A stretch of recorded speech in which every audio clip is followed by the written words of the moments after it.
क्या बात है।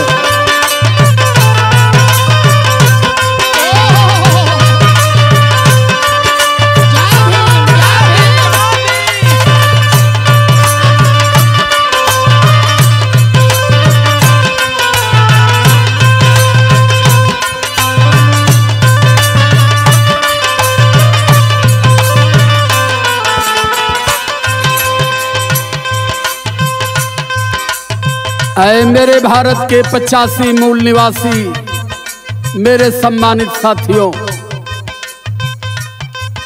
बड़ी भजन आपने सुनाया और गाया भी।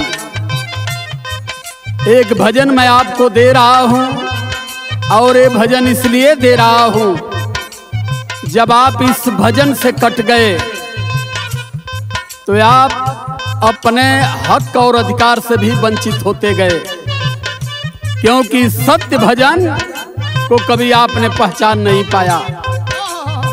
क्या है? चलो बुद्धि की सरनिया,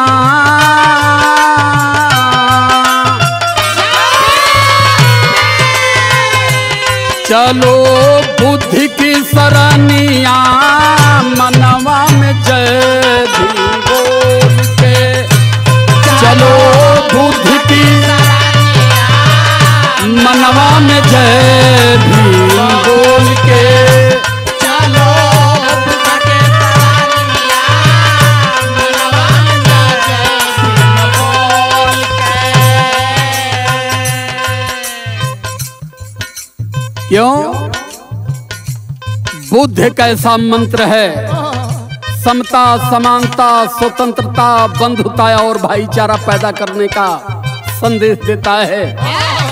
और भीम एक ऐसे मंत्र का नाम है, जिन लोगों ने इस मंत्र का उच्चारण किया और स्मरण किया, उसका जीवन सार्थक हो गया। गांव से उठ करके सदन तक सफर किया। और जिन लोगों ने भारतीय पवित्र ग्रंथ और मंदिरों की सफर करते रह गए, वो जहां है वहीं रह गए। इसलिए आपको इस भजन करने की सलाह देता हूं मैं।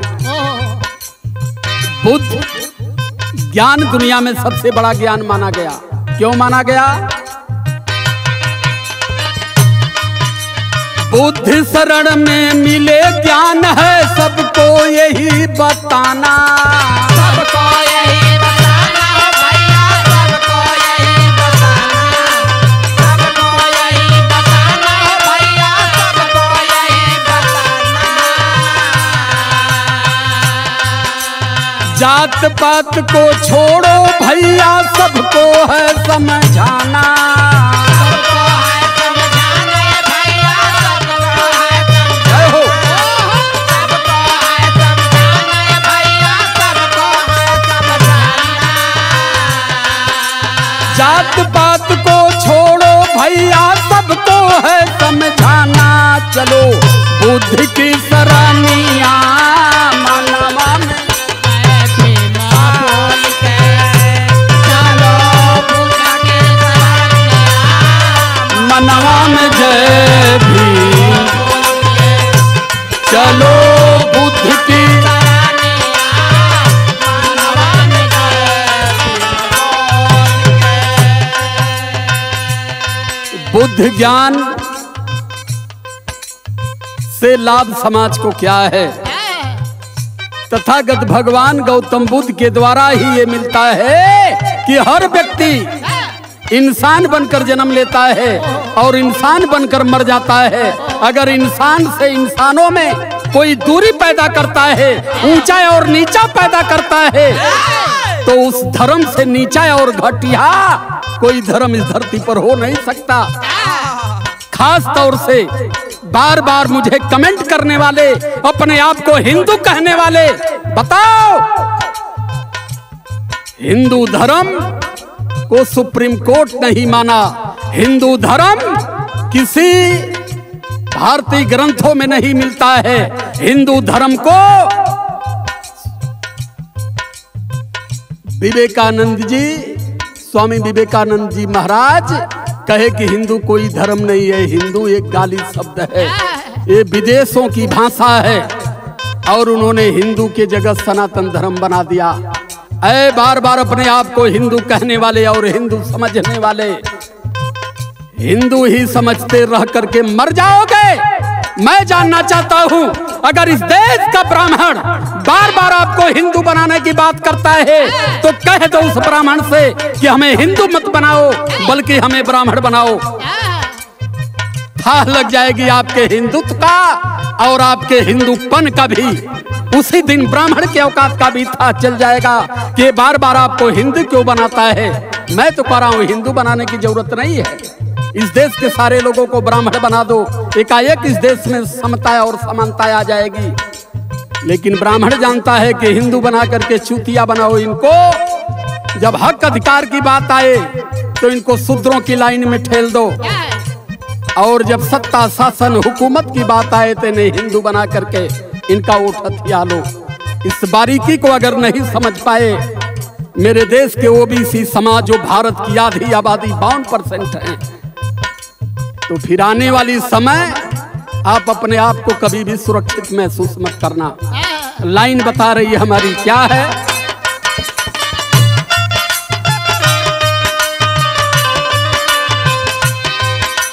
संत गुरु है रविदास यादव ललई तेरी यार।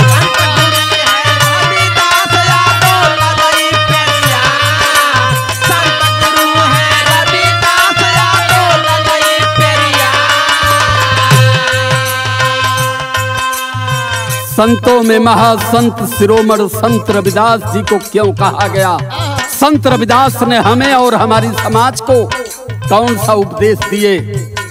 और इसी समाज में श्रद्धेय स्वर्गीय श्री ललई यादव जी जो कानपुर के रहने वाले थे, पूरा जीवन इस समाज को समझाने में लगा दिया। पेरियार रामास्वामी नायकर के शिष्य थे, उनकी रामायण को ला करके दक्षिण भारत से हिंदी भाषी में उन्होंने अनुवाद करवा करके इस देश के ग्रंथों की पूरी पोल खोलने का काम आदरणीय ललई यादव जी किए। उस समय भी सुप्रीम कोर्ट ने ललई यादव के पक्ष में फैसला किया कि जो ललई यादव कह रहे हैं, जो इनकी सच्ची रामायण बता रही है, ये टोटल सत्य है। और सुप्रीम कोर्ट यहाँ के देवी देवता और यहाँ के ग्रंथ को काल्पनिक करार दे दिया है।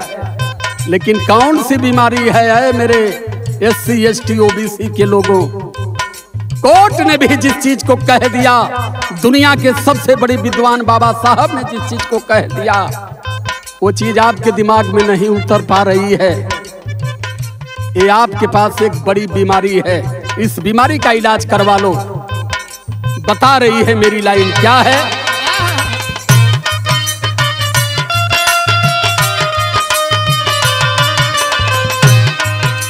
संत गुरु है रविदास यादव ललई तेरी यार। संत गुरु है रविदास यादव जय हो जय हो।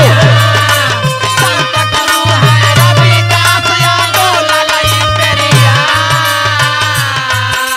छत्रपति साहू जी कहते बहुजन करो विचार। बहुजन करो विचार रे भैया, बहुजन करो विचार। बहुजन करो विचार रे भैया, बहुजन करो विचार। छत्रपति साहू जी कहते बहुजन करो विचार। चलो बुद्धि की नगरिया मनवा में जय भीम बोल के, चलो बुद्धि की सरनिया मनवा में जय।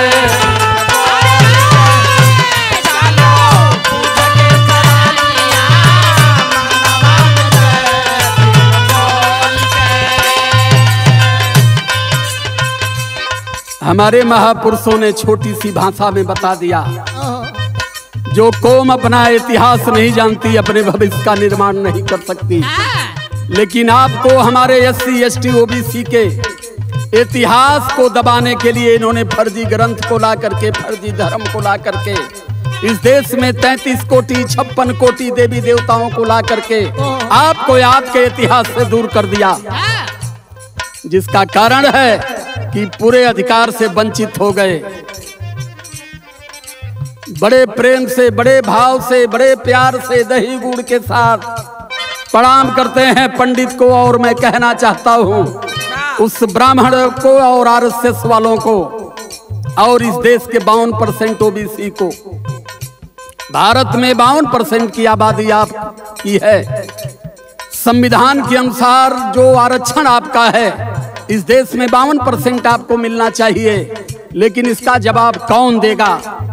52% वालों को 27% पर ला करके सुनिश्चित कर दिया गया। 35% वालों को ला करके 14% पर भिड़ा दिया गया। वो भी नहीं मिला, वो भी इनको बर्दाश्त नहीं हुआ। वो भी उत्तर प्रदेश के माननीय यशस्वी मुख्यमंत्री ने सब खत्म कर दिया। अब इस देश के आधी आबादी वाले ओबीसी के बेटों को नौकरी मिलने वाली नहीं है। जाओ कांवर उठो, विंध्याचल वैष्णो में जाकर के पूजा करके अपनी मुक्ति बना लो।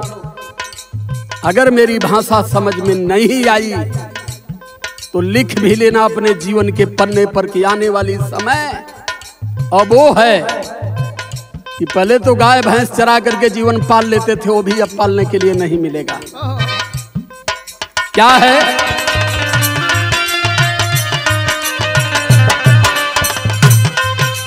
समता की तुम बात करो ना, मन में राखो द्वेष, राखो द्वेष ये भैया मन में राखो द्वेष, मन में राखो द्वेष भैया मन में राखो द्वेष। भाईचारा बना के राखो, कटी है पूरा कलेश, कटी है पूरा कलेश रे भैया, कटी है पूरा कलेश। कटी है पूरा कलेश रे भैया, कटी है पूरा कलेश। भाईचारा बना के रखो, कटी है पूरा कलेश। चलो बुद्ध की नगरिया, मनवा में जय भीम बोल के चलो बुद्ध की।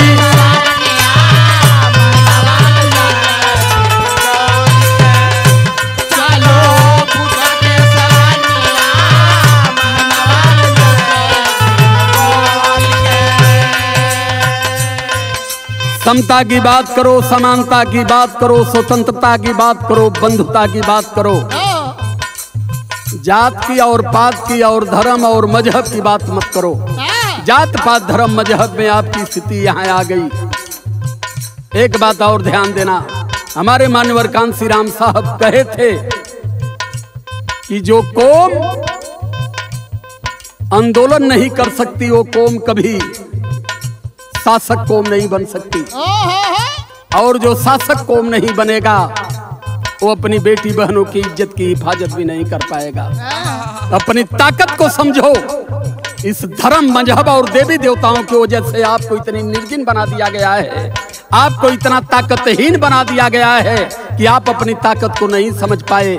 लेकिन हमारे परमपिता धन्य हो बाबा साहब, सब कुछ आपको दे दिया लेकिन आप ले नहीं पाए। कितनी बड़ी दुर्भाग्य है आपकी। लाइन हमारी बता रही है, क्या है?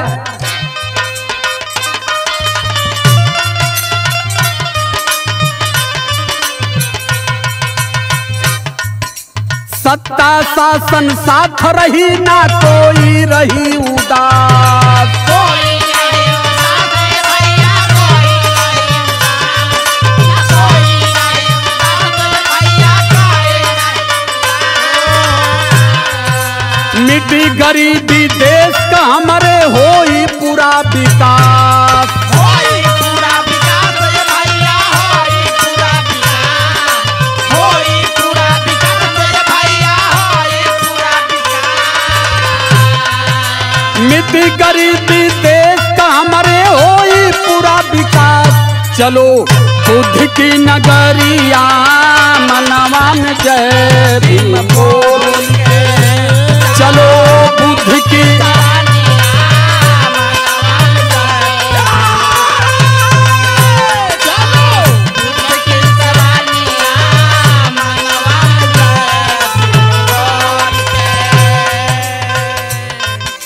राम पलट जी कलम उठाए करते बुद्ध बखान, करते बुद्ध बखान रे भैया, करते बुद्ध बखान, करते बुद्ध बखान रे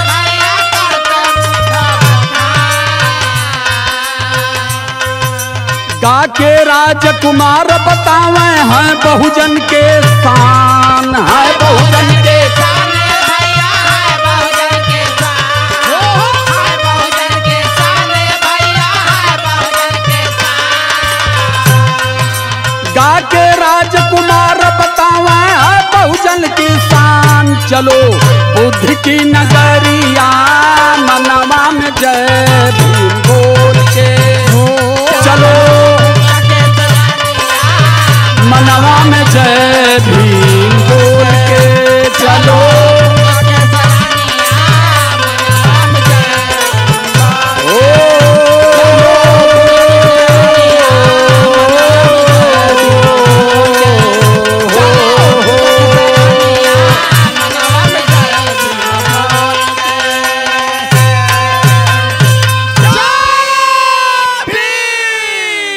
सादर जय भीम, नमो बुद्धाय।